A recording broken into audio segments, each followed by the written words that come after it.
5th class.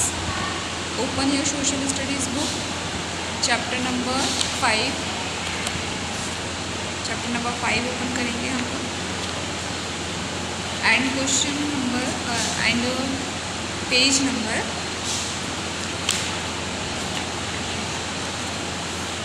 32.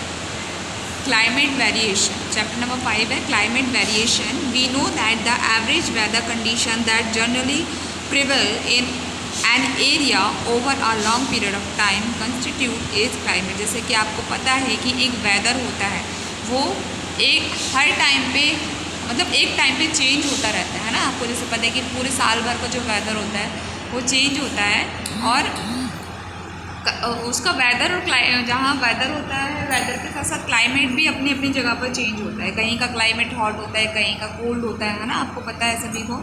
The climate may change as move we from one country to another and और from one place to another within a country. कहीं कहीं पे ऐसा भी होता है जैसे कि हम एक कंट्री से दूसरे कंट्री में जाते हैं. जैसे कि हमारे यहाँ पर 4 सीज़न होते हैं ना.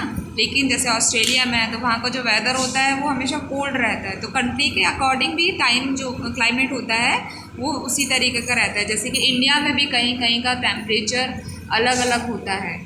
The vegetation and wild life of an area are determined by the kind of climate a place has. और उसी के अकॉर्डिंग जो वेजिटेशन होती है और जो वाइल्ड लाइफ होती है मीन्स जो एनिमल्स होते हैं वो उसी के अकॉर्डिंग वहाँ पर होते हैं, पनपते हैं. Even the food the people eat. और उनका जो खाना भी होता है वो ही वहीं के क्लाइमेट के अकॉर्डिंग होता है. मतलब उस तरीके का जो वो लोग भोजन होता है उस तरीके का खाने लगते हैं. And clothes they wear in determined by the climate of place. और जो कपड़े भी जो उनके होते हैं वहीं के अकॉर्डिंग वो लोग पहनते हैं. जैसे कि हमारे इंडिया में कश्मीर है, वहाँ पे कपड़ों अभी आपको बताएंगे कि वहाँ पे कैसे कपड़े पहने जाते हैं.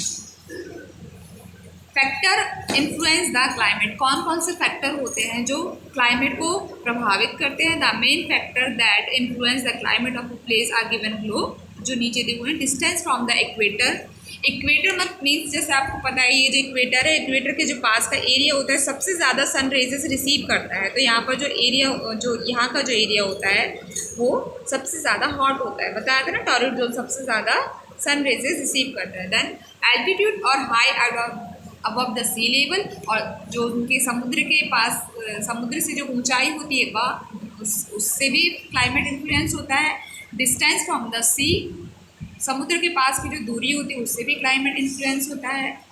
Direct direction of winds. और जो हवाओं का प्रभाव होता है, हवाएं चलना होता है उससे भी प्रभावित होता है क्लाइमेट. क्लाइमेट होता है जलवायु मतलब हवा और पानी. Temperature and rainfall. और टेम्परेचर जो उसका तापमान और जो बारिश होती है उससे भी इन जो क्लाइमेट होता है वो क्या होता है प्रभावित होता है. Distance from the equator. अभी हमने इनके मतलब जो थे फैक्टर पढ़े थे, अब इनको हम डिटेल में पढ़ेंगे. Distance from the equator.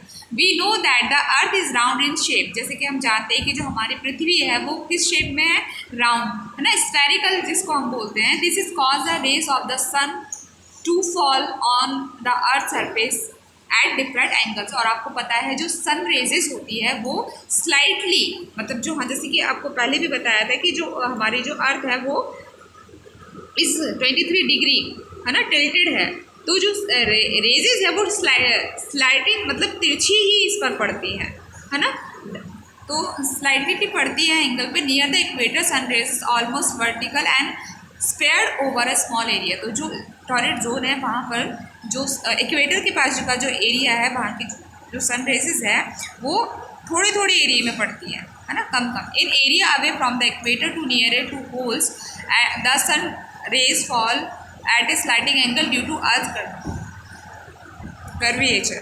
और जैसे कि आपको पता है जो पोल के पास का जो एरिया है नॉर्थ पोल और साउथ पोल, यहाँ पर जो सन रेजेस हैं वो बहुत कम पड़ती हैं. कहीं कहीं पे तो वो पहुँच ही नहीं पाती हैं. तो वहाँ का जो वेदर होता है वो बहुत एकदम ठंडा होता है. जैसे अटलांटिक जो हमने पढ़ा था अटलांटिक ओशियन वो वहीं पर है नॉर्थ पोल में. और जो कॉन्टिनेंट भी है हमारे अटलांटिक कॉन्टिनेंट है ना, जो हमारे 7 कॉन्टिनेंट थे वो उसी कॉन्टिनेंट में भी है. This means that areas near the equator receive a larger amount of heat and are therefore hotter than the areas from the equator. जैसे कि इक्वेटर के पास के जो एरिया होते हैं, जैसे आप पहले ही बताया था, इक्वेटर के पास के जो एरिया होते हैं वो सबसे ज़्यादा हीट रिसीव करते हैं और वहाँ का टेम्परेचर जो होता है वो बहुत हॉट होता है, hotter than away from the equator. Thus the climate gets hotter as we move near equator too. जैसे कि हम बता रहे कि इक्वेटर के पास का जो एरिया होता है वो सबसे ज़्यादा हॉटर होता है, वैसे ही इक्वेटर से जो दूर के एरिया होते हैं जैसे north pole and south pole वो सबसे क्या होता है, सबसे सबसे क्या होता है, ठंडा होता है। आज के वीडियो में हम इतना ही बताएंगे, कल हम आपको इसका आगे का बताएंगे। तब तक के लिए टेक केयर, बाय।